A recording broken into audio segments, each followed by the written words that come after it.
voici au terme d'une semaine très riche en actualité, surtout sur le plan international, où le président Alassane Dramane Ouattara a amnistié 800 citoyens ivoiriens, y compris Simone Gbagbo, l'ex-première dame de la Côte d'Ivoire. Et en RDC, le président Joseph Kabila a choisi son défunt pour la prochaine élection présidentielle. Sur le plan national, les réactions sur la feuille de route proposée par la CEDEAO aux Togolais et la profanation de certaines mosquées de la capitale ont alimenté l'actualité. Le but de l'émission Actu 7 sur 7 sur la chaîne de l'Espérance est de revivre toutes ces actualités en passant par des analyses et des décryptages. Alors, messieurs et dames, bonsoir et bienvenue. Aujourd'hui, je serai en compagnie d'un honorable député à l'Assemblée nationale. Il s'agit de l'honorable Dimon Auré, dont le parti est le FPD, le Front des Patriotes pour la démocratie. Honorable, bonsoir et merci pour votre disponibilité. Merci Daniel. D'entrée de jeu, nous avons l'habitude de questionner nos invités sur leur personnalité. Qui est Dimon Auré? Comment s'est passée son enfance, son cursus scolaire, universitaire et un peu professionnel. Donc c'est à cet exercice que nous allons vous soumettre. Merci beaucoup Daniel.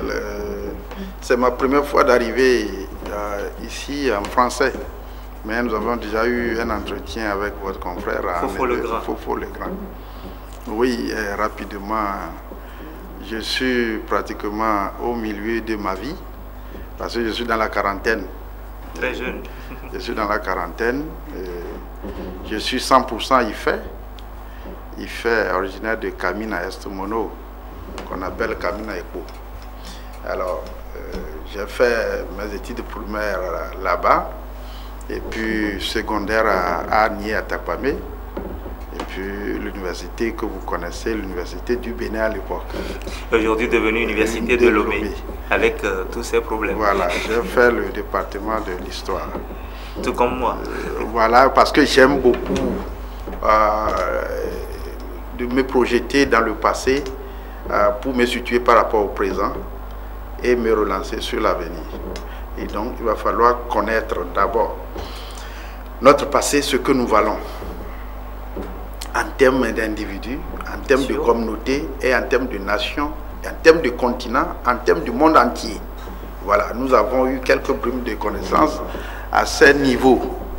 Et je suis enseignant de profession et également homme politique. Bien avant cela, je suis plus qu'un ingénieur agronome parce que le travail de la terre, c'est la première activité que je maîtrise dans ma vie. Puisque le feu président Yadema disait la terre ne trompait jamais. Elle ne trompe jamais. Elle ne trompe jamais jusqu'à ce jour. Elle ne trompe jamais. La première activité que je maîtrise dans ma vie, c'est le travail de la terre. Et je suis très fier que c'est grâce à ce travail, à cette activité que j'ai pu supporter mes charges scolaires et universitaires. Où étaient vos parents? Oh non, vous savez, jusqu'à ce jour, ça existe. Les parents, nous d'autres, et les gens de mon âge, du milieu rural, nous sommes dans une phase de transition entre nos parents et l'époque entièrement moderne. Nos parents, eux, ils ont vu le jour juste pour servir leurs parents. Et à un âge donné, leurs parents devaient les marier et puis eux aussi agrandissaient leurs champs. C'était ça le scénario. Voilà que subitement, les parents qui ont été élevés sous cette réalité doivent maintenant mettre leurs enfants à l'école. Non plus que les enfants travaillent pour agrandir leurs champs, pour que leur troupeau soit immense, mais plutôt c'est à eux de saigner pour que leurs enfants aillent à l'école des Blancs. Là, il y a problème. Il y a problème. Et dans des familles polygames, vous comprenez. Et donc, sauf qui peut. C'est comme ça que nous avons évolué. Et Dieu merci pour notre modeste parcours. Voilà. Et maintenant, quel souvenir gardez-vous de votre enfance? Est-ce que vous l'avez passé à Kamina ou bien à Lomé? J'ai passé mon enfance à Kamina. C'est en 1989 que j'ai quitté Kamina pour Agné. Je quittais Agné aussi après la grève générale illimitée. Ça, c'est entre 92 et 94. 13, voilà. 94, j'arrivais à Atapamé, au lycée d'Atapamé, que j'ai quitté également. Et je suis arrivé à Lomé 98-99. Voilà. Donc, banalement, 20 ans. Et je suis à Lomé. Ah ben, c'est bien fait. Et maintenant, quel souvenir vous gardez de Kamina, de votre enfance en général? Non, mon enfance, c'est un souvenir très marquant dans tous les sens. Hein. Une enfance révoltée parce que les injustices sont tellement criades qu'on ne pouvait pas s'en accommoder. Voilà. Et ce qui m'a marqué, c'est que j'ai été un enfant un peu turbulent, et bouillant, et comme tel. Mais maintenant, vous êtes calme. Non, je ne suis pas calme. Je ne suis pas calme plutôt. C'est ça aussi, hein, c'est ça le caractère de l'homme. Non, le parcours que j'ai eu, ma vie, toutes les étapes m'ont formé. Et puis, je suis réfléchi. Je ne suis pas calme, mais je suis réfléchi. Quand on grandit, on acquiert une sagesse. Voilà. Bon, donc, mon parcours à l'école primaire publique de Kamina Esoumono, j'ai gardé en mémoire les enseignants avec lesquels je m'étais frotté d'une manière dure ou amicalement. Et le dernier directeur, c'est M. Atiteka Point-Mavor. Il est originaire de Azaon. C'est sous lui que j'ai reçu mon CPD. Et il était là au moment de la grève générale illimitée. Et nous avons fait des choses ensemble pour mener la vie dure au classique du RPT à l'époque. Ça, j'ai bien gardé. Deuxième élément que j'ai bien gardé, 88, j'étais au CM2 et le préfet de Logou, à l'époque, Esoumono faisait partie de Logou. C'était une sous-préfecture, le préfet de Logou à l'époque. Et son nom s'appelle M. Alpha Balo. Il était arrivé pour présenter un sous-préfet à Kamina, à la population de Kamina. Et les soldats qui l'accompagnaient, vraiment, il leur a donné d'instructions de défoncer les tam-tams, les tambours, parce que la population accueillait sa délégation avec des chants et danses traditionnels. Et il voulait qu'on l'accompagne de quoi? Avec animation. Qu'en lieu et place de l'animation, on se permet d'utiliser les chants traditionnels. Mais ça m'a révolté contre le régime. Vous comprenez? Et puis, chemin faisant, lorsque j'étais au lycée d'Atapamé, même aussi Géanier, ce qui m'a bien marqué aussi, c'est à l'époque du 5 octobre 90, déclenchement du processus de démocratie au Togo. Là aussi, vraiment, je fus partie des élèves bouillants qui empêchaient des enseignants qui voudraient dispenser les cours pendant la grève générale illimitée. Et vous comprenez ce qu'on devait encaisser comme réaction d'un directeur aussi très intransigeant, RPT Uni, Samba Kalao, à l'époque RPT 100%. Au lycée d'Atapamé, c'était pareil, ce qui m'avait trop marqué, mon frère, et qui détermine même mon engagement politique. Voilà, nous devons en venir même, allons-y. 95, j'étais en vacances à Kamina, et ma mère, c'était une jeune femme, devrait accoucher. Et pareil moment, le mois d'août, et comme il n'y a pas de CMS, ni d'accoucheuse, alors elle ne devait pas pouvoir le faire et on a été obligé de l'amener sur Atapamé. Voilà qu'il n'y a pas aussi des pistes franchissables, c'est-à-dire les rivières Ogou et ses affluents étaient en crue, il n'y a pas de pont pour pouvoir les franchir. Donc nous avons trimballé la voiture dans laquelle se trouvait ma mère tout au long de la frontière du Bénin pour sortir par Nangweto et arriver à Atapamé vers minuit. On quittait Kamina à 16h. Au lieu d'arriver 18h, 19h à Kamina, à Atapamé, c'est à minuit. Banama 6 heures de route. Plus que 6 heures de route. Fatiguée, dans le bloc opératoire, elle l'a rendu là. Et là, je te dis, j'étais dans tous mes états. Mais contrairement à certains, ça devait être la déception, la résignation totale, l'abandon. Il fallait mettre fin au cursus scolaire et tout. Non, ça m'a révolté contre ce régime. C'est là que je me suis engagé ouvertement que la cause de la disparition subite de ma mère, c'est le système des Nyasingbe. Donc aujourd'hui, vous êtes engagé en militant d'abord dans un parti que nous appelons UFC. Aujourd'hui, vous êtes sociétaire d'un autre parti, le FPD, en passant par le poste de ministre. Donc, narrez-nous un peu tout ce parcours. Et rapidement, j'étais militant engagé lorsque j'étais au lycée d'Atapamé, sous la direction du bureau fédéral de Logou à l'époque. UFC Bureau fédéral Logou. Voilà, UFC Bureau fédéral de Logou, avec des vieux comme Kedjani, Céci, c'était des vieux très engagés. Alors, c'est avec eux que nous avons fait la lutte, nous avons mené la lutte. Et 98, après la présidentielle 98, vous savez, il y a eu une répression vraiment atroce sur les cadres politiques de l'UFC à l'intérieur surtout. C'était l'année où J-Chris avait été candidat. Et moi, je fus mandaté à l'époque pour coordonner les résultats de M. J-Chris dans l'Est Mono. Au moment où je revenais, Ernest Nyasingbe m'a pourchassé pour pouvoir m'assassiner. Dieu merci, je suis en vie. Paix à son âme. Alors, voilà, mais à cette époque, la fougue de la jeunesse, on y croyait fermement qu'on devait en finir avec le système des Nyasingbe sous la conduite de M. J-Chris Olympio. Personne ne saurait en douter. Voilà. Et donc, notre engagement a été total. Et lorsque je suis arrivé à Lomé, c'est cet engagement, je m'en souviens très bien, mars 98, Jean-Pierre Fabre, à l'époque secrétaire général de l'UFC, conduisait une délégation de l'UFC pour pré-campagne par rapport au 21 juin présidentiel. Alors j'étais au lycée d'Atapamé et je circulais en récréation pour mobiliser les camarades. Je fus arrêté, bien fessé à la gendarmerie. Alors, mais ça ne nous a pas vraiment fait décourager. On continuait avec la fougue. Et c'est ça qui a expliqué le fait qu'une fois arrivé à Lomé, rapidement, on m'a admis au bureau national de l'UFC. Et j'étais le plus jeune au bureau national de l'UFC en tant que coordinateur, 99.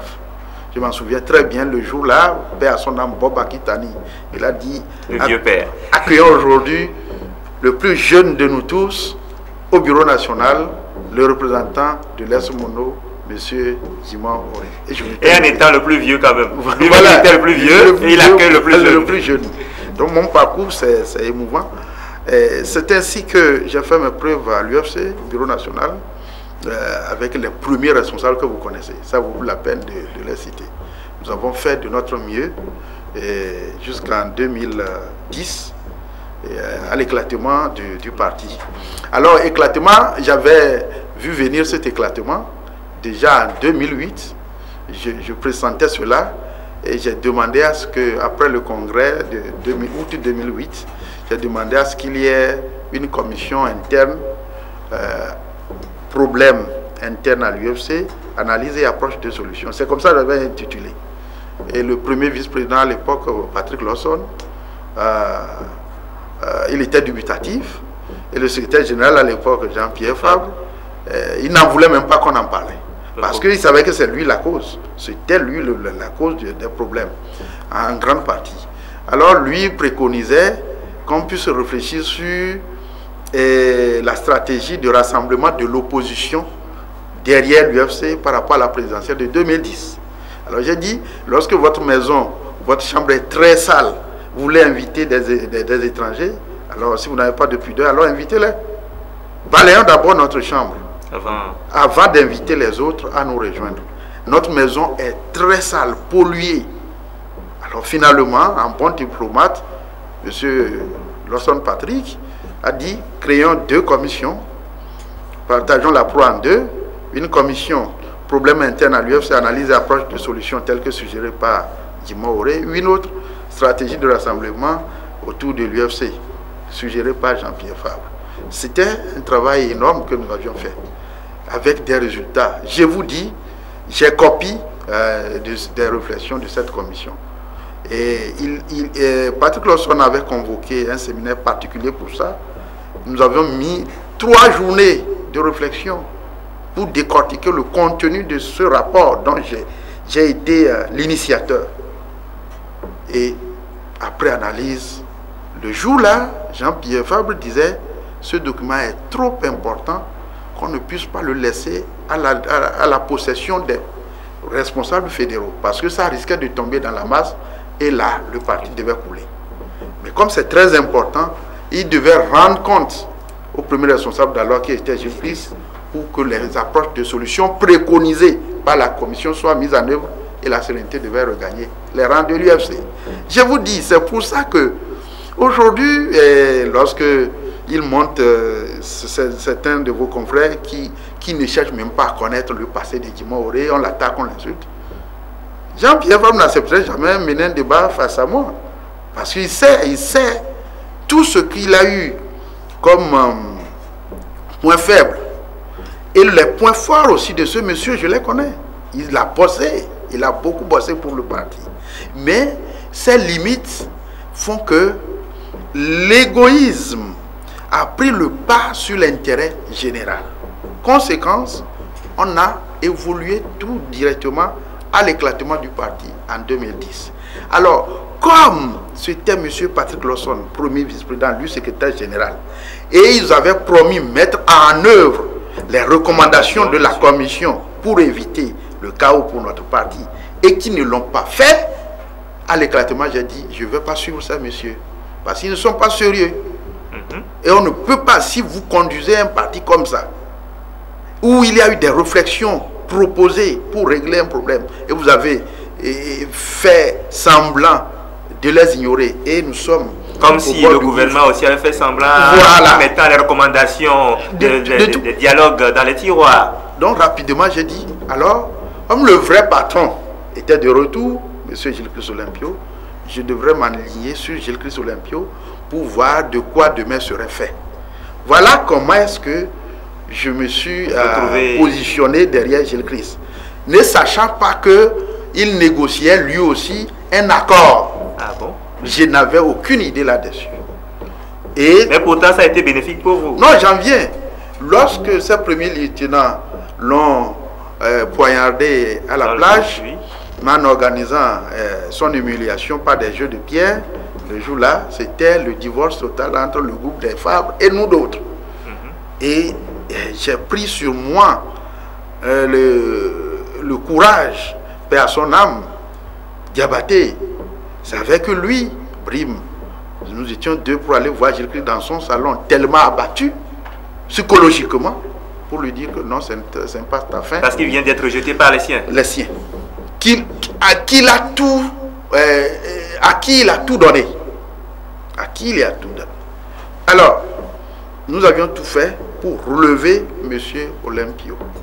Or, bien avant 2010, et les Fabre et les Patrick Lawson et Gilles Christ lui-même négociaient en coulisses un accord à Saint-Egidio, sans informer le bureau national, les trois.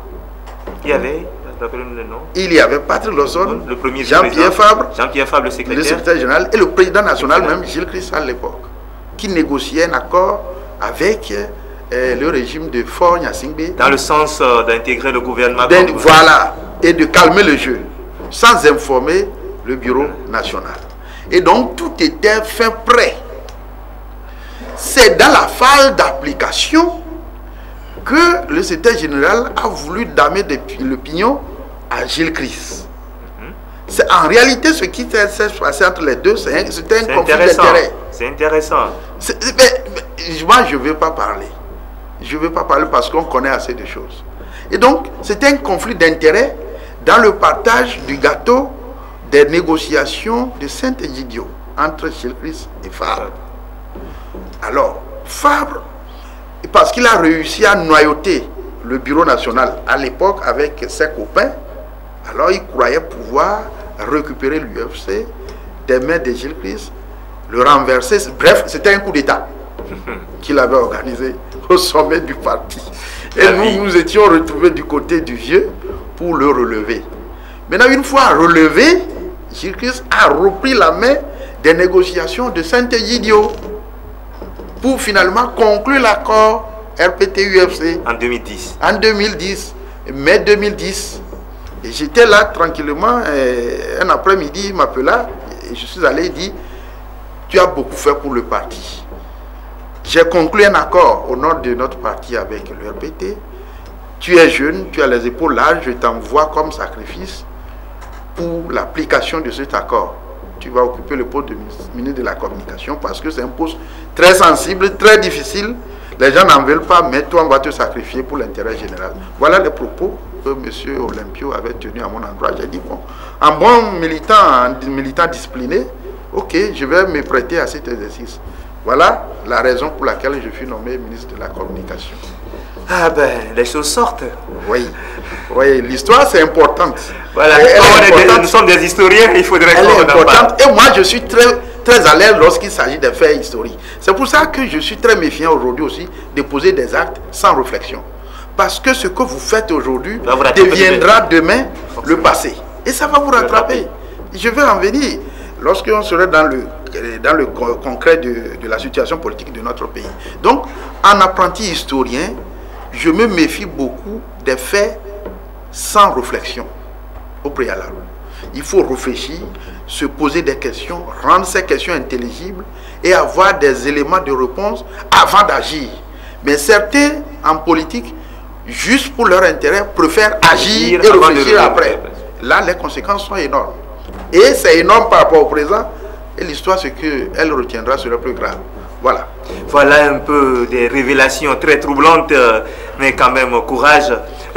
Sans transition, nous allons venir à l'actualité. La feuille de route de la CEDEAO est un non-événement selon Dibonré. Oui, bon, c'est un non-événement. Ou bien de la poudre de perlimpinpin. C'est un non-événement parce que c'est du divertissement. Et ce qui est mauvais et très grave dans cette affaire, c'est pour prolonger encore la misère du peuple togolais. C'est là où c'est très mauvais.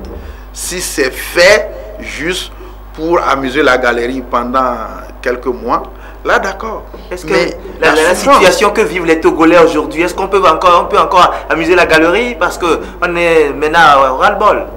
Oui, mais la volonté, je viens de vous donner l'exemple de ce que j'avais eu comme vision à l'UFC. Pour que l'UFC ne s'écoulait pas. Oui.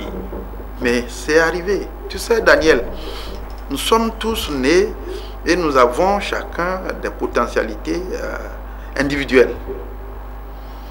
Ce n'est pas parce que vous avez fait de hautes études universitaires que forcément vous avez des points de vue qui puissent arranger l'intérêt général. Non, c'est deux choses différentes. Mais j'ai vu depuis, même déjà, 2003, il faut remonter à cela. Après la présidentielle de 2003, je fus directeur de campagne de paix à son âme, Bob Akitani, dans les Soumono.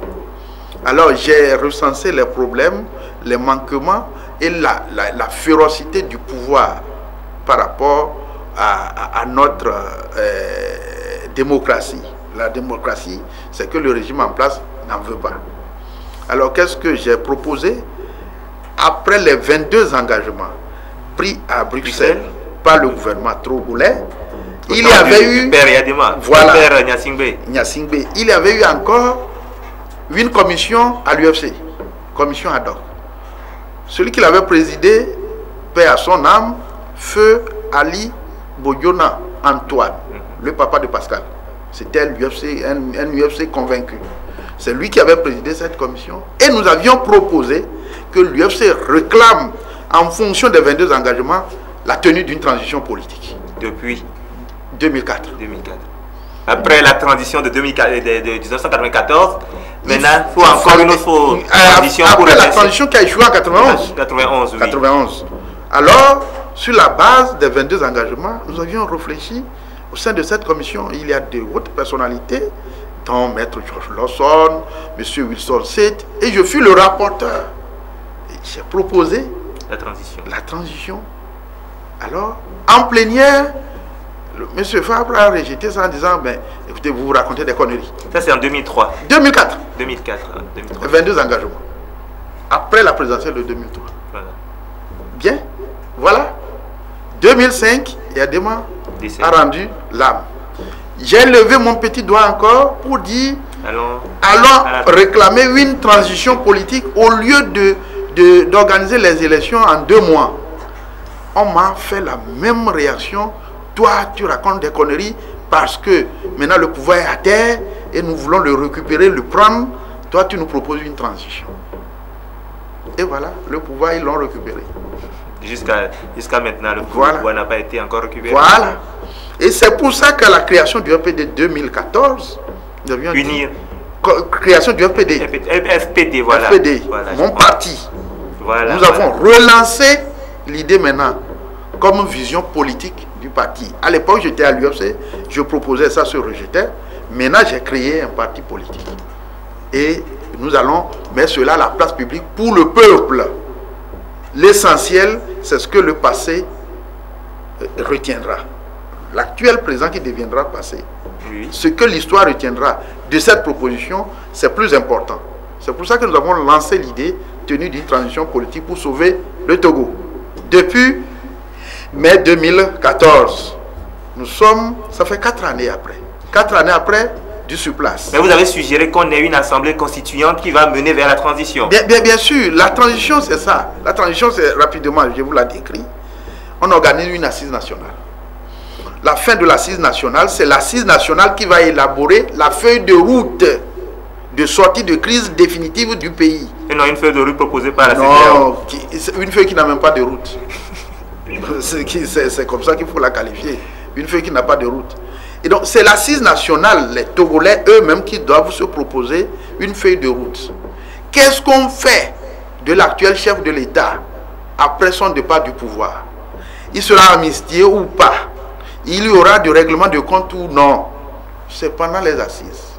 Et ma foi, pour régler le problème d'une manière tangible, que Faure vienne présenter ses excuses devant les forces vives de la nation réunies au nom de son père et en son nom personnel pour tous les torts qu'ils ont eu à causer.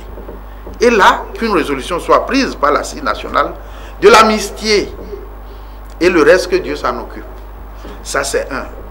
Et deux, les grands problèmes qui sont le problème du foncier, la question de chefferie traditionnelle qui est embrigadée aujourd'hui, infantilisée, la question du mécanisme de répartition des richesses du pays, la question de la fin de l'impunité sur la terre de nos aïeux et la question d'une constitution digne de ce nom pour déboucher sur la 5e République.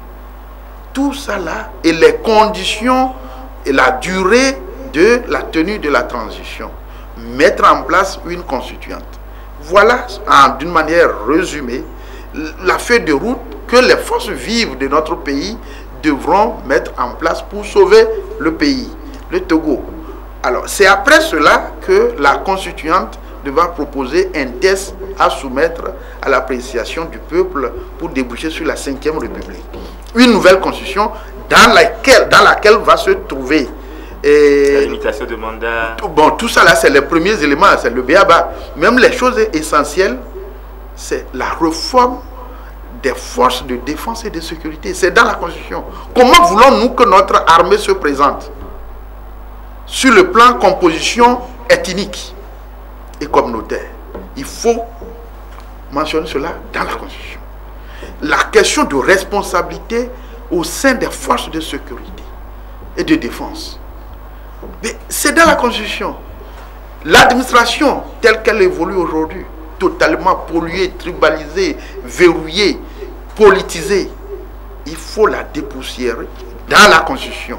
Comment est-ce que nous voulons que notre administration soit telle républicaine? C'est les grands chantiers. Après avoir défini tout ça là, la Constitution ne fera que maintenir tout ça dans un test qu'on va rendre public par un référendum et à la fin organiser des élections claires. Faure sera pas candidat et le meilleur des Togolais à l'époque sera désigné et puis c'est fini, il pourra diriger le pays et il n'aura pas de règlement de compte vis-à-vis des dignitaires qui ont fait souffrir le peuple pendant 50 ans parce que l'Assise nationale en aurait décidé. Bon, voilà. Mais Daniel, par rapport à ce que je viens de décrire, qu'est-ce que ça a comme comparaison par rapport à ce que vous appelez feuille de route de la CEDEAO? On dit limitation de mandat, élection, tout aller aux législatives le 20 décembre. Voilà. Rendez les emprises lors des manifestations. Voilà, feuille de route de la CEDEAO. Et la crise togolaise est réglée. Paf. Le vote de la diaspora. Non. Voilà, on n'arrive même pas à maintenir un vote correct, transparent sur le territoire national ici. On parle de vote de la diaspora. Bon, et ce n'est pas sérieux. Et vous comprenez, comme nous ne sommes pas de la même génération, je ne suis pas tous les aînés qui sont aujourd'hui au sein de cette coalition 14 et 14, c'est mes papas en termes d'âge. Moi, je ne fais pas de concurrence avec eux. Mais voilà, ces grands messieurs qui ont dit qu'ils ont milité pour la fin du système pendant 30 ans, qui font du surplace. Là encore, ils sont contents parce que peut-être ils pensent que leur intérêt partisan serait sauvegardé. Et ma foi, c'est jouer avec la souffrance du bas peuple. Voilà, d'une manière un peu détaillée, la position du FPD. Effectivement, maintenant, la C14 part d'une transition. Elle vous rejoint en quelque sorte. Mais pourquoi n'avez-vous pas fait chemin avec Atchadam quand il avait voulu ouvrir les vannes pour les autres partis? Oui, vous savez, le FPD a été suivi, je crois, directement de la création du PNP. Oui, M. Atchadam a créé son parti juste après nous. Donc, il est votre aîné. Non, il est notre aîné en termes d'âge. Mais nous sommes son aîné en termes de création. Voilà. Le FPD est né au moins quelques mois après. Nous avons le FPD a quelques mois d'âge sur le PNP. Alors, M. Atchadam Tipi, lui et moi, nous avons eu 3 entretiens dignes de ce nom. 2 à leur siège et 1 à notre siège. Nous avons discuté que nous devons faire la politique autrement par rapport aux errements, aux erreurs de nos aînés. Et notre dernier entretien, lui et moi, remonte à mars 2017. Avant qu'en août, tout ne mars 2017. Et fin juillet, moi j'étais en tournée de mon parti politique à l'intérieur. Je suis rentré 3 jours après, je vois à travers les réseaux sociaux qu'il devait avoir révolution le 19 août. Toi comme moi, nous sommes des historiens. Une révolution s'annonce-t-elle? Jamais. On n'annonce pas une révolution. Là, ce n'est pas une révolution. Non. Alors, du coup, j'ai réuni le staff de mon parti. Je me suis dit, qu'est-ce qu'on lit à travers les réseaux sociaux? Et justement, puisqu'on était à 4 jours, le 19, il y a eu une manifestation grandiose, principalement au nord de Lomé et dans Tchaouyo. Et le régime, par manque d'intelligence, a fait de la répression pour rendre cela célèbre. Bon, ok. Vous et moi, je viens de dire tantôt que, tenant compte de l'importance des faits en histoire, je ne m'amuse pas à poser des actes sans réflexion.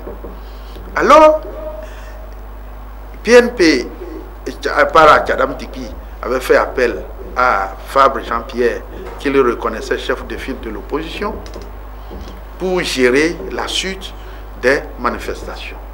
Et maintenant, c'était comme les 2 grands qui faisaient appel aux petits de rentrer dans les rangs pour se faire valoir. Non, ça ce n'est pas le FPD. Ça ce n'est pas Djimaouré. C'est pourquoi nous avons dit, pas question. Mais pour l'intérêt supérieur de la nation, vous devez le faire. Ben, je pense qu'il y a un peu d'orgueil. Non. Pour que vous mettiez ensemble, il y a le B.A.B.A. C'est-à-dire que vous allez définir ensemble les objectifs de votre collaboration. Les objectifs à court, à moyen et à long terme. Les moyens que vous pouvez mobiliser. Stratégie appropriée. Et la méthode de gestion des conséquences positives comme négatives qui surviendraient. Voilà, si vous faites tout ça, là, vous mettez ensemble. Mais mon frère, un leader politique, tu attends à travers les médias qu'il y a une manifestation, les gens se mettent en place, toi aussi tu cours comme un crapaud dans la mare pour dire moi aussi je suis avec vous. Non, non, c'est pas sérieux. C'est pas sincère. Là, il faut commencer à mettre le pied dans le plat. On parle de coalition de 14 partis. Combien de partis existent réellement dans le groupe des 14 là? Presque tous les 14. Vous n'allez pas compter plus que 4 partis politiques qui existent réellement dans ce groupe. Non, je dis le contraire. Alors, on peut commencer. Il y a le CAR. Oui, le CAR existe bien. Le CAR, comme parti politique. L'ANC. Oui. Le CDPA. Non. Pourquoi? Le CDPA n'existe nulle part. Non, mais... Madame Adjamago n'a aucun militant. Oh, c'est pas vrai. Moi, je te parle aujourd'hui, c'est le siège de la CDPA qui abrite la C14. Parce que vos locaux abritent une réunion que vous avez un parti politique. Mais il y a un staff, il y a... Non, laissez les absolument. Il y a le parti d'Apévon. Il y a l'ANC qui est un parti politique qui a des militants. Il y a le CAR, il y a ADI, il y a le PNP. Je m'arrête là. Non, il y a le parti des Togolais de... Je m'arrête là, je vous dis, je m'arrête là. C'est tout. Mais certains ont couru pour être là-bas, pour exister. Le RPD n'a pas besoin d'être là pour exister. Le RPD existe par lui-même, mais pour l'intérêt général. Voilà. Ne nous comparez pas.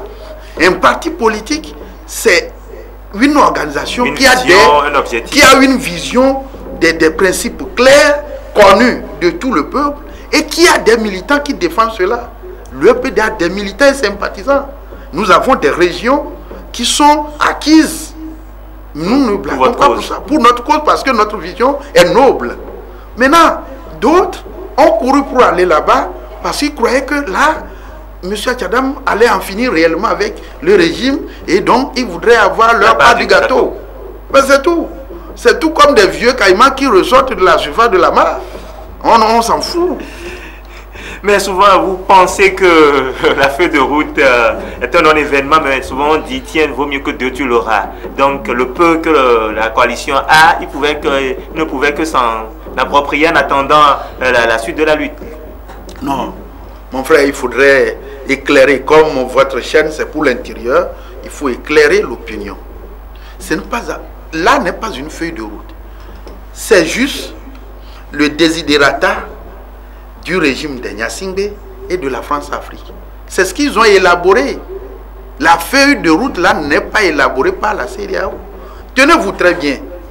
Bien avant le 31 juillet. Bien. Alors, le régime parlait d'organiser un référendum. Oui, un référendum avant les élections.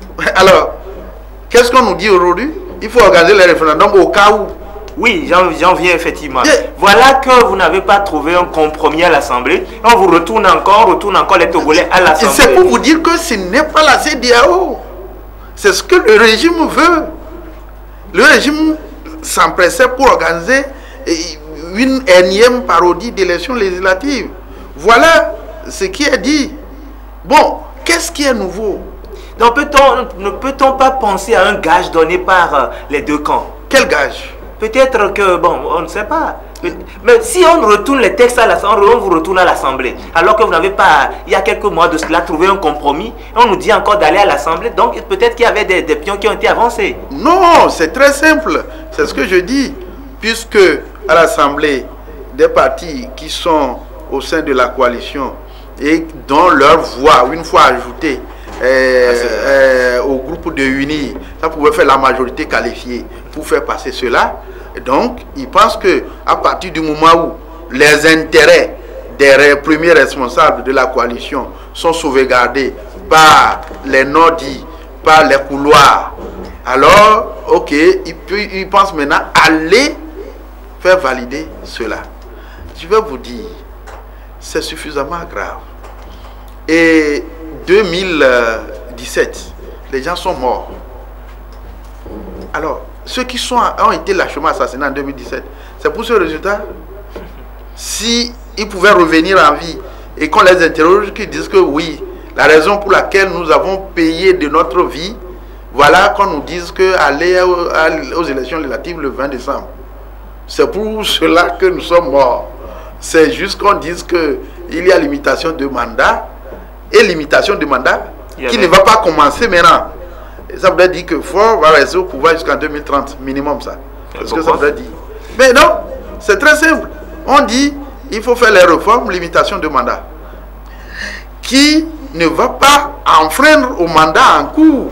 Ça n'est pas encore précisé, puisque les travaux se continuent dans la mesure où il y a un comité qui est mis en place pour faire le suivi. Alors, et vous pensez que le groupe uni à l'Assemblée nationale va voter un test qui soit rétroactif pour leur chef?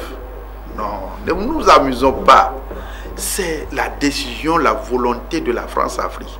Et comme nos aînés, pour la plupart aussi, sont éléments de cette France-Afrique, où ils se retrouvent dans des cercles mafieux pour s'entendre sur le dos du bas peuple, le RPD dit, attendons le bas peuple, le moment viendra.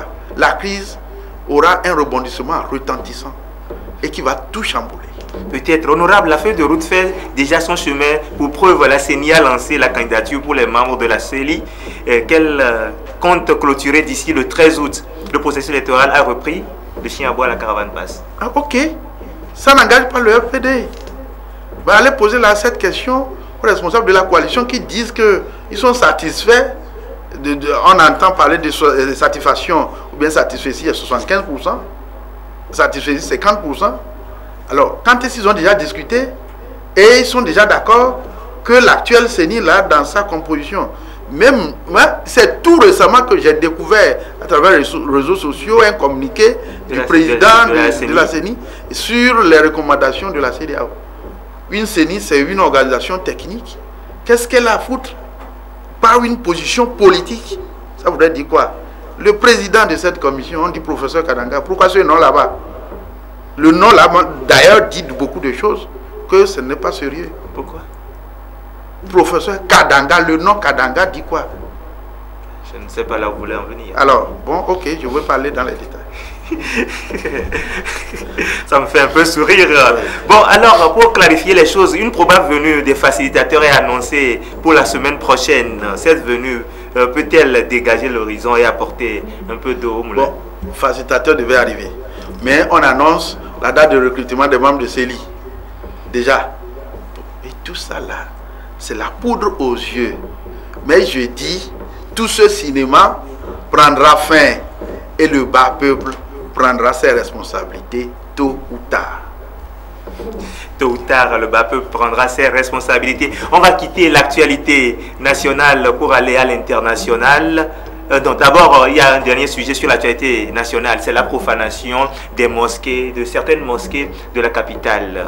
D'abord, peut-on lire un aspect politique derrière ce fait? Bon, moi je veux pas faire une analyse là-dessus, parce que je ne maîtrise pas ce qui pourrait être la cause. Mais ce que je vais dire d'une manière simple, pour des faits banals, des gens, des compatriotes sont en prison.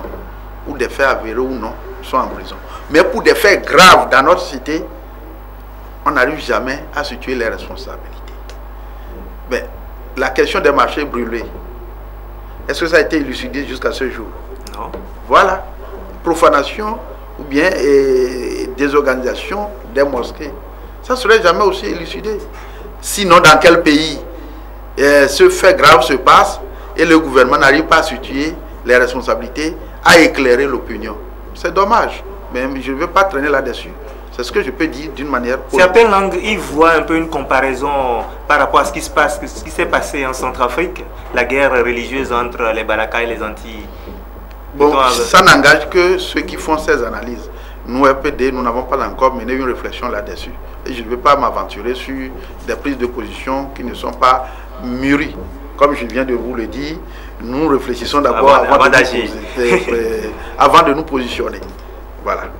Non, on va venir maintenant sur le plan international. À la veille de la célébration du 58e anniversaire de l'indépendance, le président ivoirien a donné l'amnistie à 800 de ses concitoyens, y compris Madame Simone Gbagbo, l'ex-première dame. Était-ce une surprise pour vous aussi? Non, ce n'est pas une surprise. Parce que je parlais tantôt de la France-Afrique. Et M.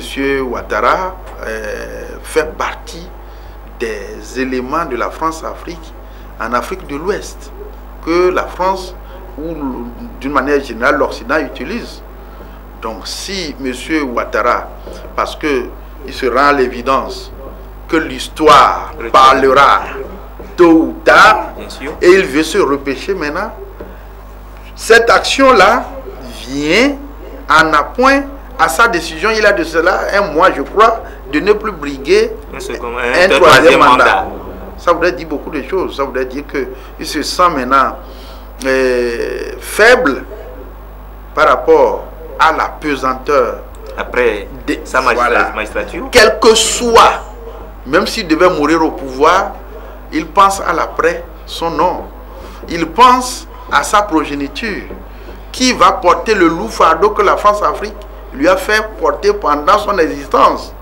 Et donc, s'il y a des actions de repêchage, il ne faut pas hésiter, il faut les faire maintenant, quitte à mécontenter la France-Afrique.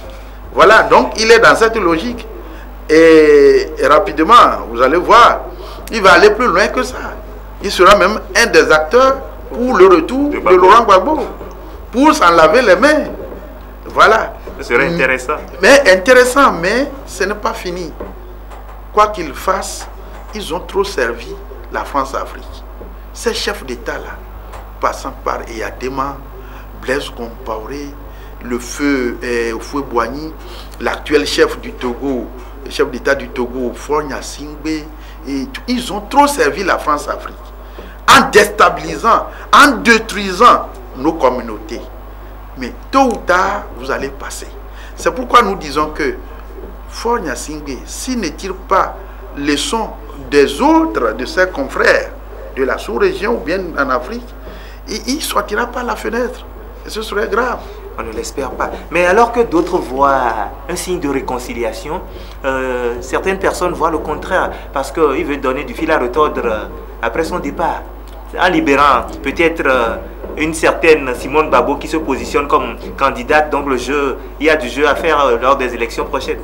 Oui, vous savez, je disais tantôt, une dictature qui a longtemps duré, à la fin, il ne faut pas tout de suite croire que la démocratie s'installe. Il faut organiser une transition politique pour régler les problèmes. Ce que les Ivoiriens n'avaient pas fait à la fin du règne de Houphouët-Boigny. Le règne de Houphouët-Boigny fut un règne dictatorial. Quand bien même il a aimé son pays, il a travaillé pour son pays, pour les grands ouvrages, d'accord? Mais ce fut une dictature de la France-Afrique. À la fin d'un pareil règne, son fils, voilà, il fallait organiser une transition en douce. Mais son fils, prétendu, a cru que bon, il fallait continuer comme ça sous le giron de la France-Afrique. Et c'est la même France-Afrique qui l'a déposé pour faire venir Gueye. Et Gueye avait toute l'occasion d'organiser une transition réussie, comme Toumani Touré au Mali. Et la France-Afrique a voulu l'utiliser encore, et le balayeur balayé. Monsieur Gbagbo ne devait pas croire que, en tant qu'opposant, il arrivait à la tête d'un pays qui devait gouverner démocratiquement. Il devait se sacrifier pour organiser une transition politique d'un seul mandat, balayer tout et s'éclipser. Monsieur Gbagbo devait revenir. Mais lui aussi, il a cru qu'il s'installait une fois de bon, il devait faire 2 mandats minimum et tout et tout. On lui crée une rébellion. Et voilà. Et donc, la fin du rouleau, ce n'est pas pour demain. La Côte d'Ivoire a encore du parcours à faire avant de retrouver la vraie démocratie. Je crains même que le pire encore n'arrive. Après cela, la vraie démocratie s'installera en Côte d'Ivoire. Espérons bien. Notre pays a problème. Et l'autre surprise de la semaine, le président Joseph Kabila qui choisit son défunt. Est-ce qu'on peut s'y attendre ou bien les gens ont été également surpris? Oui, à ce niveau également, vous savez, qui a installé Joseph Kabila au pouvoir? Ce sont les Occidentaux. La mort de son papa. Qui a assassiné son père? Ce sont les Occidentaux. Son père fait partie des plus proches de Feu Lumumba. Il faisait partie des plus proches comme Feu Lumumba. Et son père a tout fait pour renverser Mobutu. Alors, lorsque les Occidentaux l'ont assassiné, pour placer son fils, c'est pour faire la volonté des Occidentaux. Maintenant, Joseph veut donner du fil à retordre aux Occidentaux, ce qui ne plaît pas aux Occidentaux. Bien sûr. Et Joseph, sachant pertinemment que son père fut assassiné par les Occidentaux et que ce sont eux qui l'ont placé là-bas, Joseph a peur d'un assassinat. C'est pour ça que, intelligemment, il feinte les Occidentaux pour se cacher d'abord. Il va revenir. Il va revenir. Donc, et je crois que c'est déjà sage de sa part pour éviter. Il est très jeune.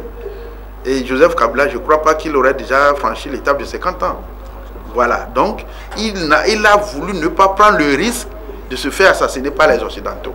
Voilà. Est-ce que la Constitution lui permet de revenir après? Mais bien entendu. Mais je n'ai pas connaissance de A à Z du contenu de la Constitution. C'est un grand pays, c'est un pays continent. 3 millions de kilomètres carrés, c'est énorme. Gérer un pays pareil qui est très riche, le plus riche en ressources minières du continent africain. Attention, les Occidentaux sont là. Il ne faut pas trop forcer. C'est pourquoi il a bifurqué et je crois que c'est plus sage. En comparaison entre la situation politique de la RDC et celle de notre pays, certaines langues sont allées à dire que la RDC n'est pas le Togo, vu ce qui se passe actuellement en RDC. Oui, la RDC n'est pas le Togo. Je viens de dire, il ne faut pas comparer des choses incomparables. Le Togo, c'est juste une préfecture en RDC. C'est une préfecture, ce n'est même pas une province.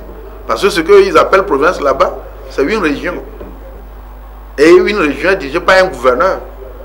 Vous ne pouvez pas comparer la bande de 56 000 km² avec un pays continent. Et les ressources, ça c'est un. Deux, le rôle de la France-Afrique au niveau du Togo, ce n'est pas le même rôle en RDC. Le Togo, c'est une plaque tournante de sale boulot de la France-Afrique en Afrique occidentale. Et comme tel, le meilleur système pour sauvegarder les acquis, les intérêts de cette France-Afrique, c'est le système de Gnassingbé. Et donc, la France-Afrique n'est pas encore prête pour lâcher Fort Gnassingbé. Contrairement à Ali Bongo, lui, est arrivé au pouvoir également par la volonté de la France-Afrique, comme le cas du Togo. Mais la France-Afrique s'étonne que Ali Bongo ne veut pas continuer comme son père et commence à embêter la France-Afrique. C'est pour ça qu'ils sont en train de monter Jean Ping pour le remplacer. Par contre, au Togo, Faure est un bon élève de la France-Afrique comme son père l'a été. Donc, cette France-Afrique n'a pas d'intérêt à vouloir dégager Faure Gnassingbé, qui n'a aucune vision pour le peuple. Il est là juste pour les intérêts du clan de son père et pour les intérêts de la France-Afrique. Quelqu'un comme ça, la France africaine ne va pas vouloir le dégager. Donc il ne faut pas comparer des situations incomparables. Et si subitement le président togolais aussi décidait, comme son homologue de la RDC, de ne plus briguer un 4e mandat? Non, même s'il décidait ça, ce n'est pas la fin du système. Le problème de notre pays, c'est une question de système. Mais Adema lui-même, fondateur du système, est décédé. Est-ce que le système a disparu? Non. Si Faure quitte le pouvoir aujourd'hui, c'est un élément du système qui va le prendre. Donc c'est une question de système. L'armée en RDC n'est pas une armée ethnique de quelques chefs. Mais non. Mais au Togo ici, mais il ne faut pas aller dans les détails. Donc pour qu'il y ait équilibre, pour qu'on arrive à une démocratie sans plus de sang versé, il faut une transition liée au départ de Faure Gnassingbé, bien entendu. Mais un départ juste pour semer encore plus de troubles. Parce qu'il va se faire remplacer par un élément du système pour perpétuer le système. Là, ça serait plus grave. Voilà. Honorable, nous voici au terme de notre émission. Merci de l'avoir honoré de votre présence. C'est nous plutôt qui vous remercions, Daniel. Merci à vous aussi qui nous avez suivis. Vous pouvez également revoir cette émission à travers le réseau social YouTube, il suffit juste de lancer dans recherche Actu 7 sur 7 sur la chaîne de l'Espérance, suivi du nom de l'invité. Je ne saurais non plus vous quitter sans dire un sincère merci au réalisateur du jour. Il s'agit de Souné Aoudia Joseph et du cadreur Tavio Alago. Donc ensemble, nous allons encore débuter une nouvelle semaine. Alors portez-vous bien et bonne fin de week-end à toutes et à tous. Au revoir.